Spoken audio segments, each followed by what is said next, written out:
好，今天我们要来聊一个超级夸张的骗局，它不只会把你的钱全部骗光，更可怕的是，它还会顺便把一个完全无辜的陌生人，他的人生也一起给毁了。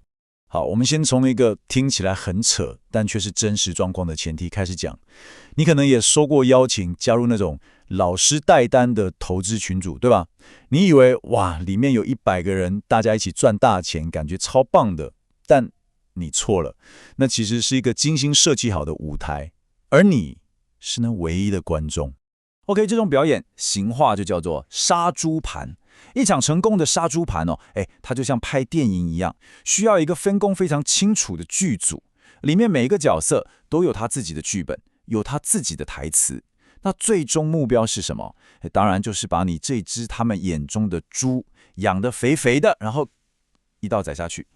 好，我们来看一下这个骗局的黄金阵容到底有谁。首先，最重要的当然就是那个老师，他的工作就是造神，每天讲一些听起来很专业，但你可能听不太懂的市场分析。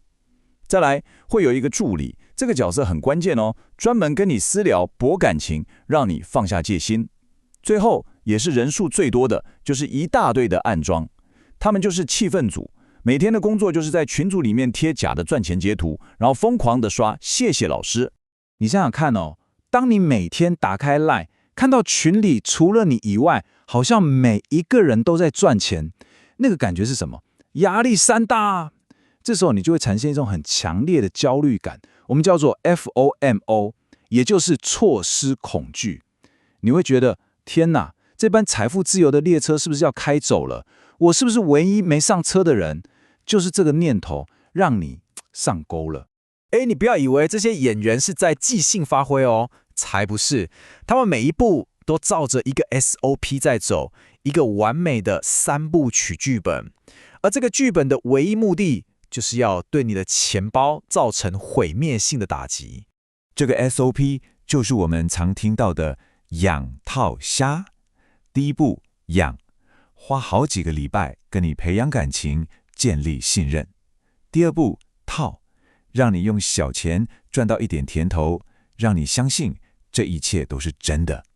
等到你完全上钩了，就进入最关键的第3步，杀。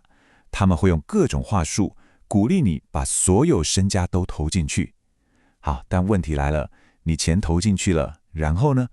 这笔钱到底是怎么凭空消失的呢？接下来这里就是整个故事最黑暗也最复杂的地方，因为在这整套剧本里面，受害者其实不只有你一个，还有另外一个你从头到尾都没见过，甚至根本不知道他存在的人，他就是那只替罪羔羊。诈骗集团要怎么把你的钱安全地放进自己口袋，然后又不被抓到呢？他们用了一个非常聪明的方法，就是利用加密货币的场外交易，也就是我们说的 OTC。这样做可以制造一个完美的金融断点。简单说，他们找了一个倒霉的、完全不知情的个人币商，让他来帮诈骗集团，也帮你去跟警察背这个锅。好，为了让大家更清楚，我们就直接用一个真实的判决案例来讲。这个案子的主角是一位个人币商，我们叫他武兆。我们就从他的视角来一步步拆解这套3方诈骗到底有多么阴险。OK， 第一步，当你决定要梭哈、要加码投资的时候，群里的老师就会告诉你，我们这次入金的方式比较特别哦，不是汇到公司账户，而是要请你去买一种叫做 USDT 的虚拟货币，然后呢，他们就会给你一个银行账户。你以为这个户头是老师的吗？还是那个平台的？都不是。这个账户其实是那个我们刚刚提到的完全状况外正在网络上合法做生意的个人币商武兆的账户。那这个时候你已经完全信任他们了吗？所以你根本不会怀疑，就把你准备好的钱，可能是100万、200万，就这样啪一声转到了这个账户。你心里想的是，太好了，我的钱马上就要进到那个神奇的投资平台，准备翻倍了。好，画面切到另一边，同一时间，币商武兆，他可能正在家里喝咖啡，看着电脑。他看到账户里进来了100万，他以为这是跟他线上谈好交易的那个买家汇来的款项，所以他也很自然的就把等值的 USDT 打到了对方给他的那个加密钱包地址。好了，交易完成。你看，骗徒拿到了干净而且几乎无法追踪的加密货币，他们当然就直接消失了。而你这边呢？你发现老师不见了，助理也联络不上，整个 LINE 群组砰一声解散了。你这才吓到，发现自己被骗了。你跑去报警，警察一查金流，钱汇到哪里去了？最后一站就是那个账户的主人武兆。好，现在整件事情最扯、最荒谬的细节来了，大家猜猜看，根据法院的资料，武兆处理这笔100万的交易，他身为币商赚到的手续费利润，你觉得有多少？10万、1万？我告诉你，答案是新台币946块。你没听错，就为了赚946块，他的人生毁了。因为法院最后还是判他有罪。那法官的理由是什么呢？是一个很玄的法律名词，叫做不确定故意。这什么意思？讲白话一点，法院就是觉得，你身为币商，你应该要知道这笔钱可能有问题啊。你虽然不知道他们在搞杀猪盘，但你有可能预见到这笔钱是黑钱，但你还是做了这笔交易，所以你就算共犯。我们来看这张对比图，你就会知道这整件事有多荒谬。判决书里面明明写得很清楚，武兆他有要求买家做身份验证，他也保留了完整的对话记录，他把他能做的所有 KYC、所有查证都做了。但是这一切在法官眼里都比不上那一句万用的“你应该要知道”。你看，他就这样成了诈骗集团最完美的一道法律防火墙。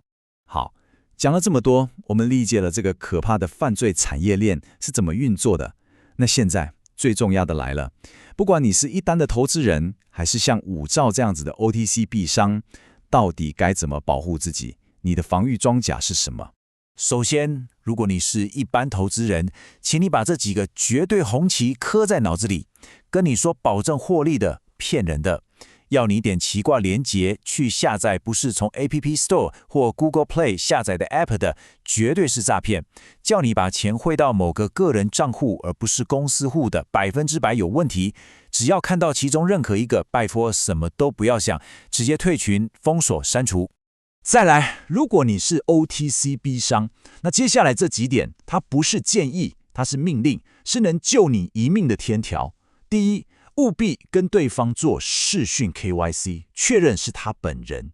第二，务必保留所有完整的对话记录，一字不漏。第三，务必确认汇款进来的账户就是他本人的账户。